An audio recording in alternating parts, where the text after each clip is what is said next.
All right. Will the Yeah. Question. will the tests be timed? No. Basically, you'd have until the end of the day, Sunday, to complete it. Well, let's say, no, I want to actually get it completed on Friday. So you'd have the end of the day Friday to get it done. I don't want to leave it that open-ended. So, so anytime on Friday up until midnight. So there's no time on it, time limit, but that's a good question.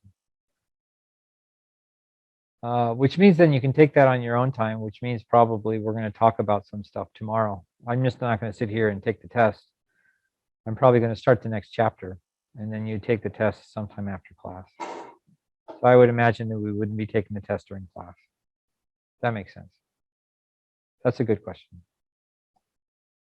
And then Luis, you had a question for me that I haven't answered yet, and I apologize. I'll try to get to that today. Did anyone else have sent me an email that I haven't responded to?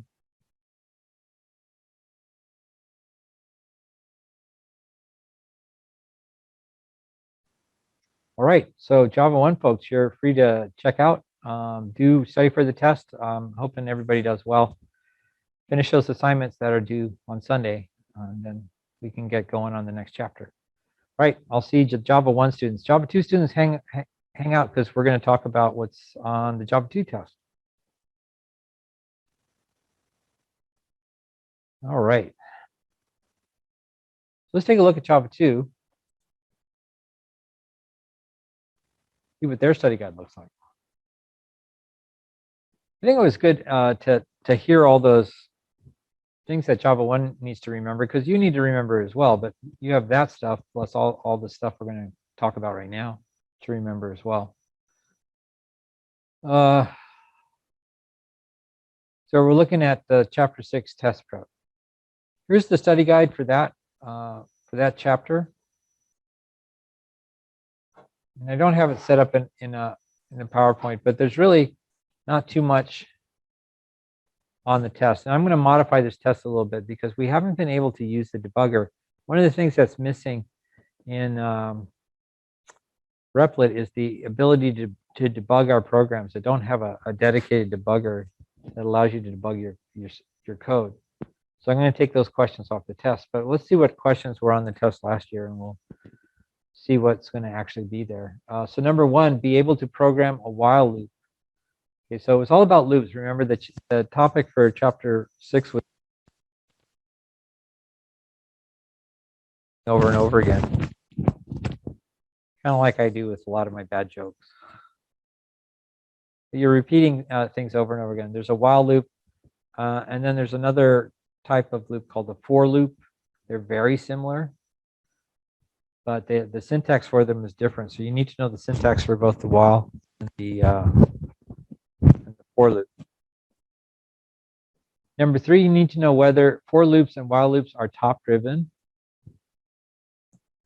So the answer to that question is, yeah, they're both top driven. The test, what it means by top driven is the test that decides whether you keep looping is done at the top of the loop, not at the bottom of the loop.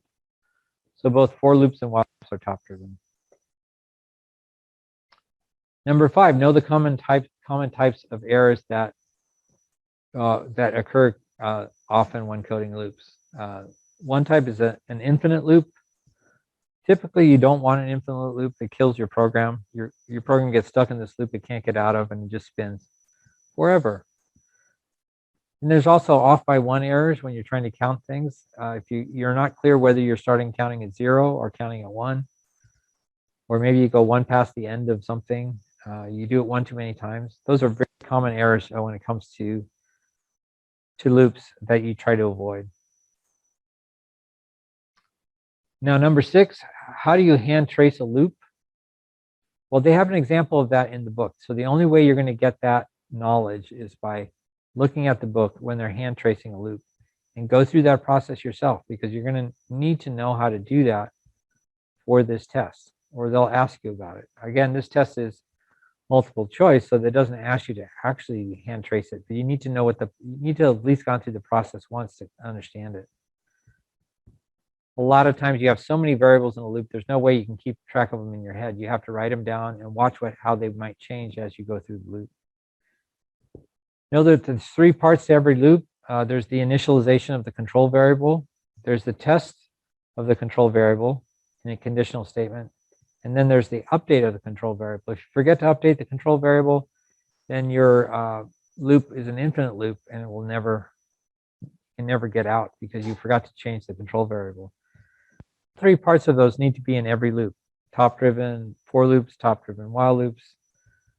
There's a repeat until loop. I'm not sure there, I think they call it a do while loop, where the test happens at the bottom. But we haven't covered that loop yet, so you don't have to worry about that one. Number 8, you need to know that loops can be nested. You can have one loop inside of another. In fact, we have to do that for our checkerboard assignment, right? If you've already done that. That's loops inside of loops. Now, question 9 is going to be, or the questions about topic 9 here in the study guide are going to be removed. Step over, step into, step out.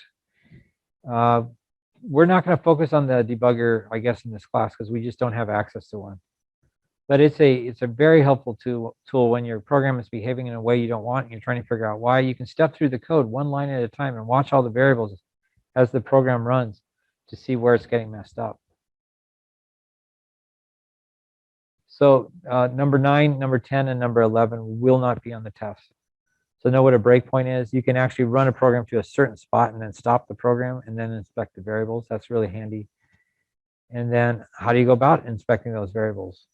You figure out a lot of bugs by relying on your debugger. Now, if you have a PC at home, what you can do is you can take your program, throw it on the PC, maybe using NetBeans or another Java IDE. And then you can use the debugger that's available on the PC. Problem is, on the Chromebooks, we just don't have a good Java environment. We've had to do this cloud-based thing because of the pandemic and distance learning. So we're a little bit limited here. So we'll have to learn about debuggers in Java 3. Is there a Java 3? The answer is no. So maybe maybe on your own time over the summer, if you're trying to get ready for college level computer science, maybe spend some time with Java, learning how to use a debugger on your own so that you're ready when you come in on day 1 of either your trade school or your college. You'll know how to use a debugger. Unfortunately, I haven't figured out a way to teach it right now, which is frustrating. All right, so that's what's going to be on the Chapter 6 test. Not a lot there, and we're going to lose a lot of questions because of the debugger questions, so should be relatively short. What are the current assignments for Java 2? Let's take a look at those. Yeah, it's our Death Valley temperatures one. You should have already finished the checkerboard. Checkerboard closes this Sunday, so you got to get that done by Sunday night. And also to the Death Valley temperatures one. I put out a video on that. If you go to yesterday's class, if you didn't quite catch all of that and you want to see how to do that, you go to day 12. I put out an announcement. Did you get that announcement about the video? You didn't get it. Yeah, I sent it to all the students in the Java 2 class. At least I thought I did.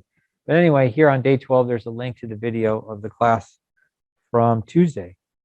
So if you didn't catch everything, or you're having a struggle on the Death Valley temperatures, I do the whole assignment for you.